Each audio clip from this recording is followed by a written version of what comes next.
Hey everybody, I'm Claudia Morandi. I'm from Providence, Rhode Island, and I am the founder of the Don't Punish Pain organization. What do? We organize protests throughout the country. We are protesting again on September 18. You can find your protest venue by visiting the website don'tpunishpainrally.com. We don't raise money. Everything we do is on a volunteer basis, and we've got amazing people working towards an amazing protest. What do we do as far as providers? We have created the Doctors Collaborative.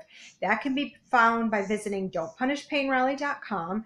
And the Doctors Collaborative is for providers only, and it's a place where they can support one another, brainstorm, try and get through this whole prescribing opioid crisis.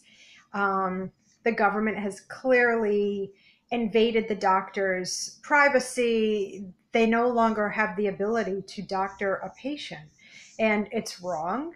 And while of course, there's bad patients as well as bad doctors, but the government, in my opinion, has simply lumped everybody into one category. And they took all the pain patients and they deleted them because they wanted to cater to the addictions community, and they're making examples out of doctors. So it's wrong, and we need to fight back. And this is how I thought we could fight back. When you protest, it's a way to be seen, it's a way to be heard. My dad was an activist. He was actually a RIPTA bus driver, Rhode Island Public Transit Authority bus driver. So I guess it's in my blood. People ask me all the time, why did I start doing this? So my history is I've had Crohn's disease since I was a kid, probably 6 years old. I lived in a hospital bed for 20 years. I lost my court reporting business. I lost everything. And then I was introduced to a small dose of opioids. I was considered to be opioid naive. We tried everything, the surgeries. So for me, a small dose of opioids changed my life. And that's why I'm here today. This is the second protest we've organized. We protested back in April.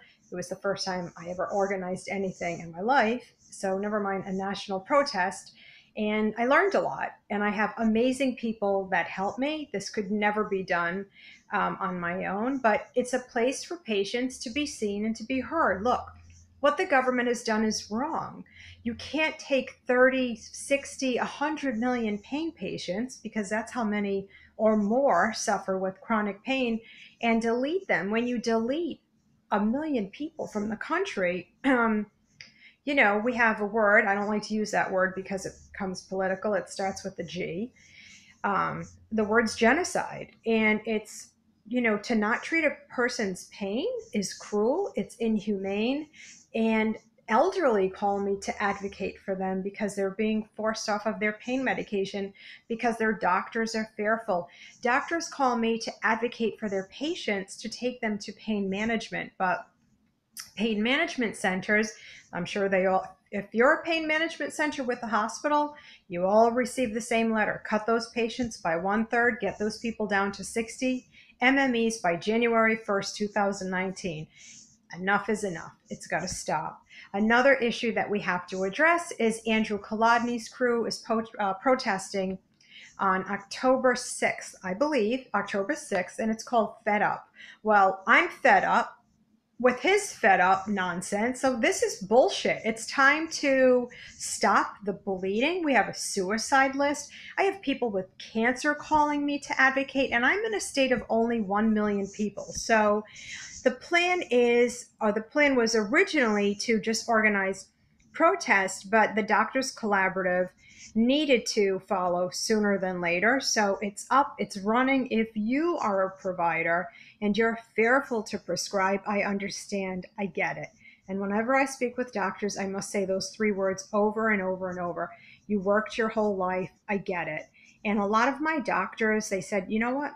I've got a family to feed. I can't take any chances, but they feel horrible because they've been robbed of the ability to treat their patients. So there was a disconnect. And I think while we do have a crisis, of course, we have an opioid crisis. Do we have a prescription medication overdoses or overdosing epidemic? I don't think so. Clearly, prescribing in Massachusetts is down by 51%, although our fentanyl overdoses, they're up by 90%.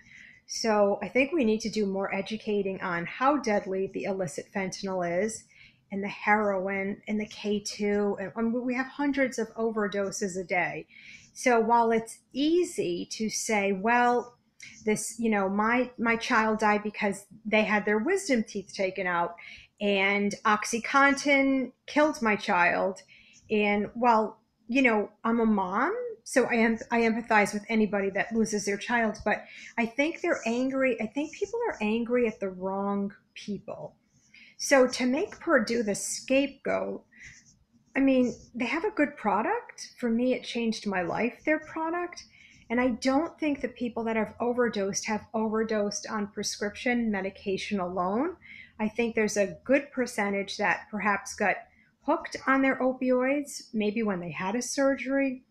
But to lump in 100 other million people and say, well, look, if it happened to him, it's going to happen to you. That's just friggin' stupid, right? Makes no, I don't even see the logic. And we have those anti-opioid zealots, and they're poison to me. So it leads me to assume A, they've never been in pain, B, they don't have a sick family member, or C, it just hasn't hit them yet. And the sad fact of the matter is everybody gets sick.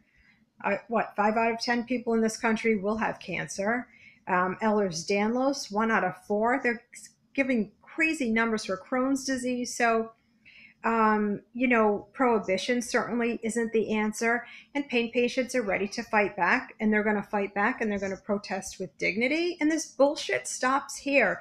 If you're a doctor, join the Doctors Collaborative. It costs you $0. You people have no support. There's no communication within the medical community.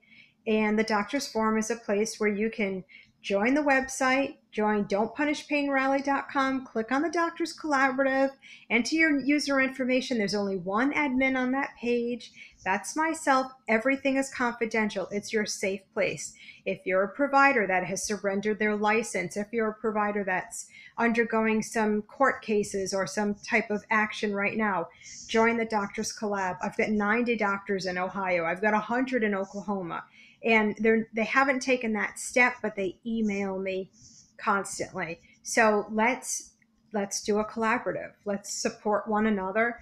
And hopefully this can be tackled as a patient/provider issue. I think that's the way to do it. But even Medicare they want to stop paying for opioids. We have bottomed out as a country. I think we've hit insanity to take away pain medication that's worked for millions for 30 years. These people have not jeopardized their pain medication, yet they're being persecuted for other sins. It makes zero sense to me. But I do extend myself to people who have lost loved ones. I myself, my family's been affected by 2 overdoses. And I think we need to refocus our energies. And I think the DEA needs to refocus their energies. And instead of harassing our doctors, what's going to happen? We're not going to have any more doctors that we're going to prescribe. And then what situation are we going to be in? It's